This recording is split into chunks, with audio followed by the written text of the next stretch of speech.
Halo, naitwa Gilbert Saidi. Siku ya leo nakukaribisha tena tuendelee na masomo yetu ambayo tumekuwa tukitoa kila wakati. Na siku ya leo natamani tuangalie umuhimu wa specification, umuhimu wa kuspecify katika kitu kimoja. Unajua katika hii dunia tuna vitu vingi sana ambavyo tunaweza tukafanya. Unaweza ukawa unafanya kila kitu, na kila kitu ambacho unakifanya unaweza unakiona ni kama unafanikiwa, au kama kila kitu unakiona kinakwenda vile ambavyo unataka. Lakini katika maisha tunatamani sana, na dunia inatambua mchango wa watu ambao waliamua kuspecify katika eneo moja wapo la maisha. Najua kuna vitu vingi sana ambavyo unaweza ukawa na capacity ya kufanya, lakini ili ufanikiwe katika kiwango kikubwa ambacho unatamani kufanikiwa katika maisha yoyote, katika engo yoyote, ni kuamua kuspecify, be specific katika eneo moja ambalo unatamani kuspecify. Kwa mfano kama ni daktari anaweza kawa ni daktari wa magonjwa general, yani daktari wa kila aina ya magonjwa. Lakini daktari atakayefanikiwa zaidi ni yule ambaye ataamua kuspecify katika eneo moja. Kwa mfano daktari ambaye ameamua kuspecify katika eneo la jicho. Manake yeye ni mtaalamu katika eneo la jicho peke yake. Hata dili na vitu vingine tena, anakuwa na dili na jicho peke yake. Na mara nyingi anakuwa analipwa vitu vingi sana katika maisha yake, kwa sababu mtu atakayeamua kuspecify katika eneo moja la maisha, manake ana uwezo wa kutake intention ya watu wengi, na mwisho wa siku anaweza kawa ndio bingwa katika eneo hilo. Kwa hiyo kama utafanya kila kitu katika maisha yako, ni uchache sana, ni kiwango kidogo sana ambacho unaweza kufanikiwa. Amua kuspecify katika eneo moja. Umeamua kuspecify katika leadership, amua katika eneo la leadership. Umeamua kuspecify katika eneo la economy, katika eneo la uchumi, amua kuspecify katika eneo la uchumi. Umeamua kuspecify katika mpira, amua kuspecify katika mpira. Hutaweza kufanikiwa katika kiwango kile ambacho unakitaka kama utataka kufanya kila kitu ambacho unakiona kinakuja kwako. Mara nyingi utafanikiwa kwa kitu ambacho utakuwa umejijengea elimu ya kutosha katika hicho. Sasa siku leo natamani tuangalie umuhimu wa kuspecify, be specific katika eneo moja, katika taaluma fulani, katika eneo moja, au katika engo fulani tu ya maisha ambayo unatamani kufanikiwa katika hiyo. Umuhimu wa kwanza, huvuta nguvu zako zote sehemu moja, yani nazivuta nguvu zako zote katika eneo moja. Mara nyingi ukichukua mwanga kwa kutumia lens, unaweza ukiconcentrate katika eneo moja, mwanga huu wa jua, ukitumia lensi ukaamua kufocus kwenye kitu kimoja, hicho karatasi. Kwa mfano kama ni karatasi na uwezekano mkubwa wa kuungua, kwa sababu ule mwanga wa jua umefocus kwenye kitu kimoja. Lakini ukichukua huu mwanga wa jua ukaweka karatasi yako popote pale, haitaweza kuungua. Kwa nini? Kwa sababu hiyo karatasi, maana yake ule mwanga unaokuja unakuwa ni mdogo. Vivyo hivyo pia akili yako, lakini pia na muda wako na mali zako kwa ujumla na vitu unavyovifanya, ukiamua kuspecify katika eneo moja, matokeo yatakuwa ni makubwa sana. Kama hiyo karatasi ambayo inaungua, maana yake inaungua kwa sababu kiwango kikubwa cha mwanga kinaenda pale pale.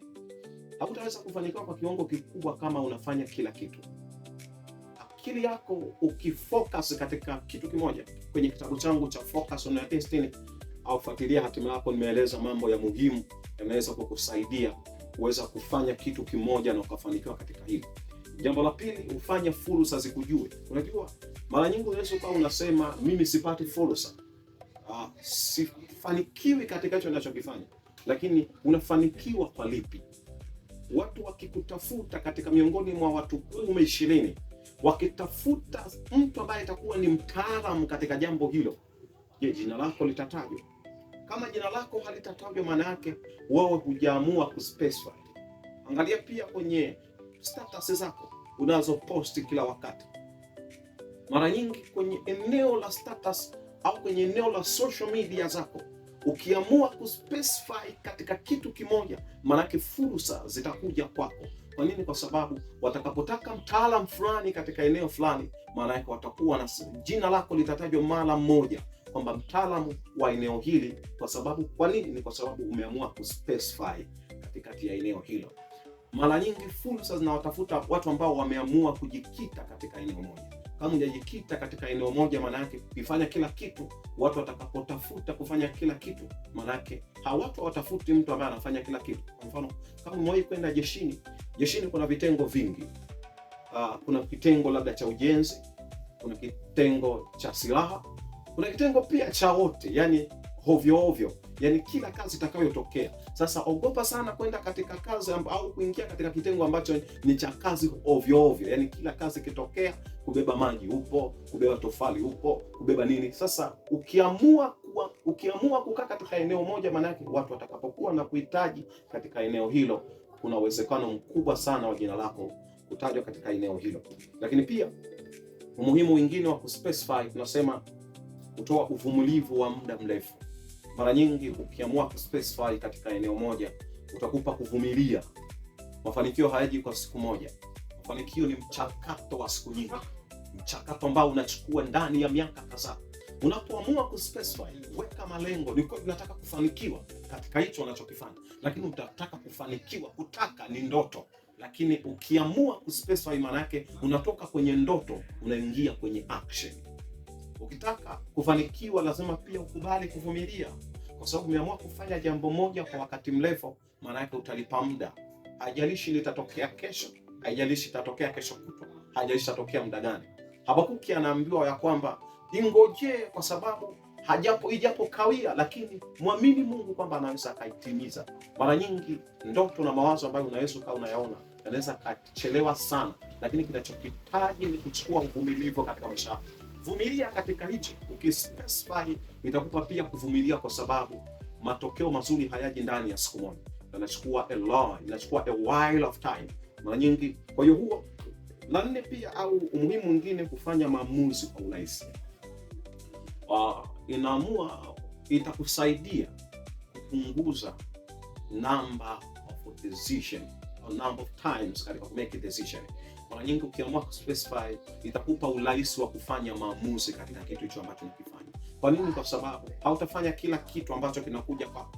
Wakati mwingine fursa inaweza ikatokea mbele zako na ukaiona ni fursa kabisa, lakini kwa sababu haujaumbwa kwa jambo hilo, kwa sababu hujataka kufanya kitu kama hicho, uwezo kufanya. Kwa hiyo itakusaidia kufanya maamuzi kwa urahisi, kwamba itakusaidia pia kusema hapana katikati ya kitu ambacho unahisi hakiwezi kukusaidia.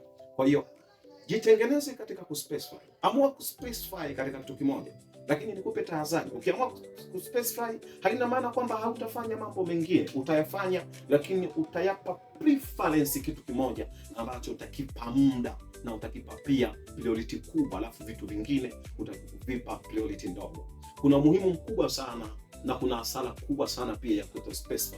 Mara nyingi hutafanikiwa katika kiwango kile ambacho unatamani kufanikiwa. Ni kweli una huduma nzuri ya unahubiri vizuri sana, lakini amua kuspecify katika eneo moja. Ni kweli una biashara kubwa, lakini ukitaka kuona muuza duka ambaye anauza vitu kwa rejareja na kila bidhaa anauza, mafanikio yake yanaweza kuwa ni kidogo sana. Lakini mtu ambaye utakuta ameamua kuuza pembejeo za kilimo, au ameamua kuchagua kuspecify katika eneo la spare za magari au spare za motokazi, huyu ataweza kufanikiwa sana, kwa sababu watakapotafuta kwamba natafuta spare za magari, spare za pikipiki, tayari akilini mwa watu jina litatajwa kwamba kuna mtu fulani ambaye anaweza kufanya kitu hicho. Kwa leo tuishie hapo, ninakukaribisha tena katika kipindi kingine, na bila shaka usikose kutufuatilia katika YouTube, katika TikTok, katika Instagram pamoja na Facebook kwa jina la The Destiny TV. Karibu tena kwa wakati mwingine. God bless you.